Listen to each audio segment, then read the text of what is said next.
Welcome back to Just Ride Bikes, and you join me today in a very murky forest of Dean. Now I normally come here on a mountain bike because there's some very good trails here, but today I'm going to explore the many miles of gravel tracks on this, the brand new Bergamont Grandurance 8. Now Bergamont isn't the most well-known bike brand, I'll grant you that, but this one definitely deserves your attention, especially in a climate of increasingly expensive bikes. This model here, with an alloy frame and a Shimano GRX group set and full internal K routing, retails here in the UK for just £1,800, and the range starts from 1,000 and goes up to 3,000. So pretty affordable, pretty good value for money. And I have to say, despite the low price, it is a really smart looking bike, and a bike that, in my opinion, looks more expensive than it actually is. I think they're partly down to the fact the cables go inside the frame underneath the stem here, a feature you only really get on high-end and therefore expensive bikes, but now coming down to a lower price point. There are pros and cons to this, of course. The pros are it looks modern, expensive and clean, and there's also benefits for bike packing because no cables to get in the way of the bag that goes there. But on the downside, harder maintenance going forward as well, so only you can decide whether that's a feature that's a good thing or a bad thing. I'm sure you let me know by leaving a comment down below. At this price point, it's unlikely you'll get a carbon fibre frame, but aluminium shouldn't be discounted, and it's a good material, especially for a bike like this, designed for riding off-road, being hammered, covered in mud and dropped, and covered in bags. So a very durable, tough, long-lasting material. And as a frame, packing loads of nice details, like the external threaded bottom bracket, a regular round seat post, a nice carbon fibre fork, lots of mounts on the fork and frame for cargo capacity, extra bottles, and even mud guards as well. So really versatile, flexible option to tailor it to the riding you're doing, whether commuting, touring, or gravel riding, or bike packing. And the specification at this price is very good too, and compares well to rivals from Giant and Specialized, to name a couple of examples.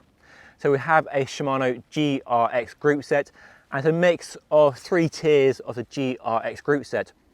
We have the entry-level 400 hydraulic disc brakes, but basically the same as the higher-end ones. Then we have a slightly flashier 800 rear mech for a bit of showroom appeal, and then 600 parts here and there. And then, because Bergamont is actually owned by Scott, we have the same syncross wheels you might find on those bikes, and finishing kit as well. And the weight for the bike you see here, without the pedals and the bottle cage, as I always weigh bikes without pedals because you might fit your own pedals, which could be lighter or heavier than the ones I'm using, is 10 kilograms on the nose. But the question I want to answer in this video and on this ride is whether a bike of this price can really cut it when it comes to riding gravel. Is this gravel? Probably not by most people's definition, but is it fun? Hell yeah! Even on the wrong bike, it's still so good.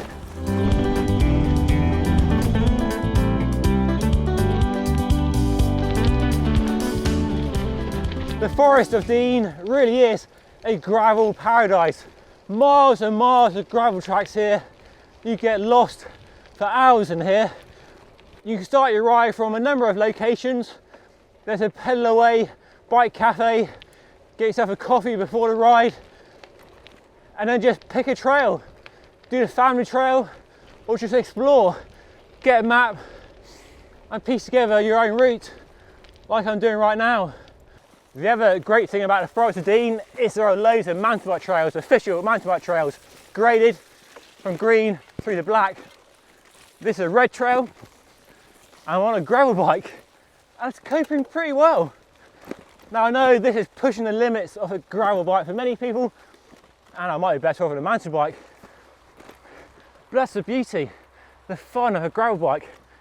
You do the road, do the gravel, and then a bit of single track, all on one bike. Now tell me this doesn't look like fun, even on the wrong bike. Well, that's a hoot, that was.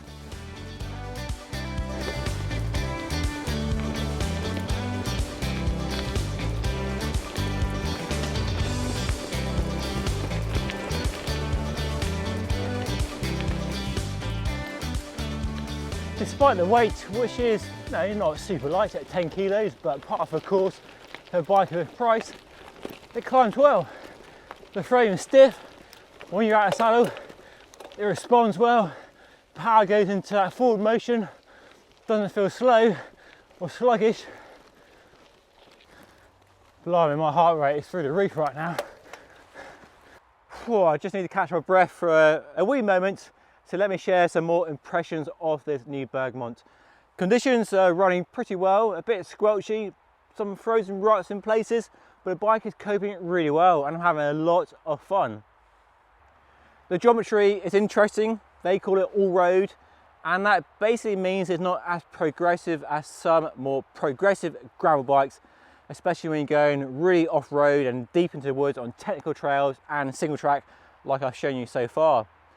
So the geometry is better suited for road and light smooth gravel, a bit steeper and higher and shorter than something like a Specialized Diverge or my own Fairlight Sacan, for example. But that does make it a good all-round choice and a good accessible option if you're new to the world of gravel. Great for commuting, riding country lanes where you want the comfort and versatility of a bike like this, but want to dabble in gravel, but aren't going to ride a single track I have been doing on this bike so far. Oi, almost cocked that up. Okay, a bit out of my depth here. Well, not my depth, but the bike's depth. Doesn't like frozen ruts caused by mountain bikers.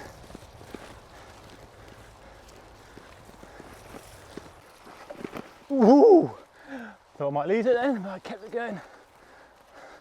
I'm glad Bergamont has spec'd some good tyres on their bike. The G1 bike is a top choice. Rolls fast on the road with little noise or drag to speak of, and it's grippy off-road. Good in the mud, good in the gravel, dry, wet, just a good all-round tyre. What I love about gravel is over there, you can probably hear the cars on the busy road. I could be on there on my road bike now, but I'm here in the woods, the forest, on a nice, quiet, empty bit of single track, all to myself, on a bike, getting a good workout, really am. My heart rate is through the roof right now. And I'm avoiding the pollution and the angry drivers on the road over there who are rushing to work. I'm out here enjoying the serenity and tranquility of the woods. But I'm going to try and get away from the traffic, it's a bit noisy, dive deeper into the woods and find some more golden single track. And maybe some gravel as well to put the bike through its paces. Oh, this track looks amazing, look at the trees. Up in the rocks there, sun breaking through, cloud, mist is finally lifting. Oh, it's a perfect ride. Oh, the colours as well, just beautiful. For the trails you see me riding so far, do you think I should have brought a mountain bike, or is this the right bike? Let me know, leave a comment down below. And if you haven't already, subscribe to the channel, help support reviews like this on a regular basis. So I found some mud, and I think the bike looks way better now, and I found some likes and dislikes to share with you too. On dislikes, it's not the smoothest ride in the world. I just wish it's a bit smoother really, and even at the low pressures I'm running tyres at, just getting quite a bit of feedback. And it's quite jittery, a little bit jarring to be honest. Almost needs some suspension, dare I say it. I know what most of you think of suspension on gravel bikes. There are bikes that offer better comfort. I mean, it's not terrible, just quite a bit of feedback through the bike and not as smooth as say a Giant Revolt in my opinion. And one small gripe is the lack of any bottle cage bolts anywhere on the frame for using extra bottles or bags. They're usually rubber bungs, which as you can see, I've lost one already, and I had to find 2 bolts to fit the cage. So a bit of a corner cutting, weight saving, price saving measure perhaps, but a small gripe nonetheless. But thankfully, the likes outweigh the dislikes in my opinion. It is great value for money. You get a good specification for the money. The one thing I would probably change would be the saddle. Didn't really like the saddle, too firm, too flat, so I changed that for a cushier saddle, which would give more comfort and smoothness on rough tracks. But all the kit works really well.